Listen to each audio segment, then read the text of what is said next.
Средняя годовая температура повысится примерно на 1 градус по сравнению с нынешней, 0,8 градуса, ну вот от 0,6 до 1 градуса.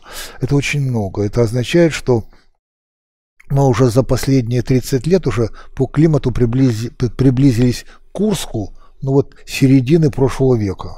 Всего-навсего, да. Ну, значит, да, и это продвижение будет и дальше длиться. Ну, конечно же, все равно вот, зимы будут, но просто период их, а под зимой понимается ситуация, когда среднесуточная температура уходит